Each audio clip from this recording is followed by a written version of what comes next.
Welcome to a new video in our series 101 Mondays. In this one, we are diving into something super useful, how to debug your chatbots using test users. So let's start with the basics. What is a test user?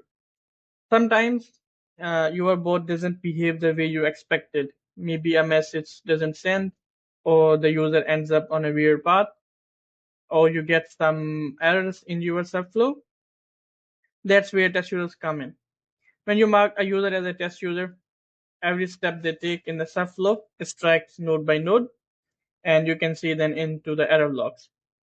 Think of it like switching on a full debug mode for the user. You set up as a test user, and you can track every step of the user. Let's walk through how to add a test user. Go to bot user overview, select the user you want to make him as a test user. I have one.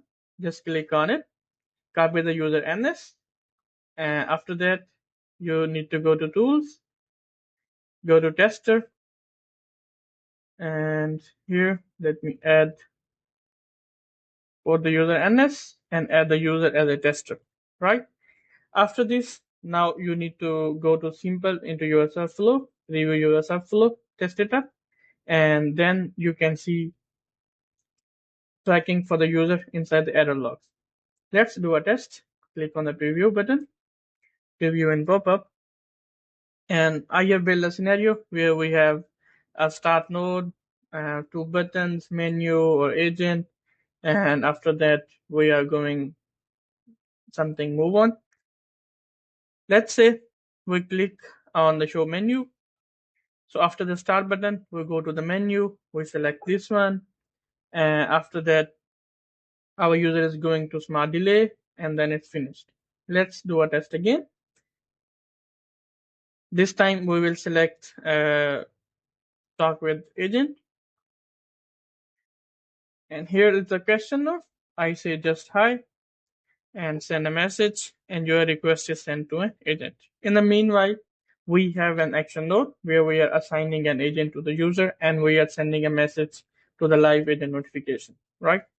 Now go back to tools, error logs, and press on the search button.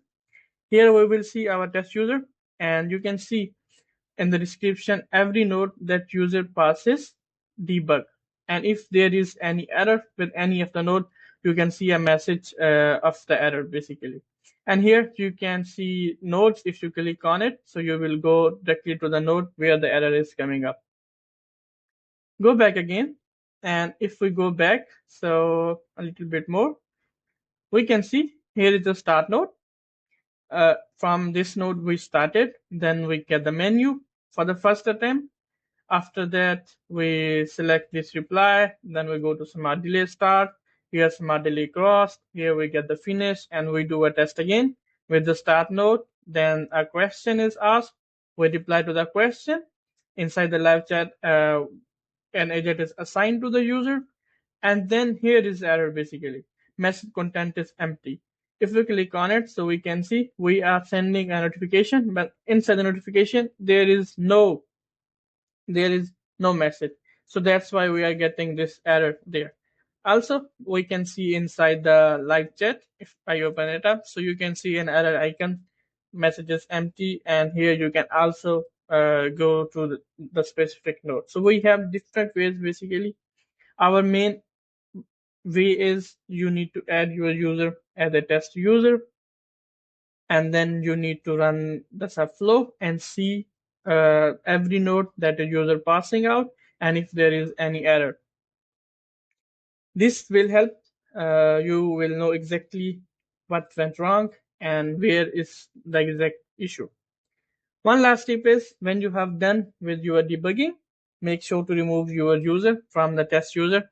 So this will, if you didn't remove, then you will keep the logs inside the error log.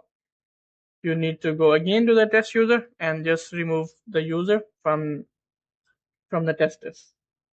That's it for today. Now you know how to debug your chatbot like a pro using test users. If you have any questions, ask in a comment. See you in the next one. Bye.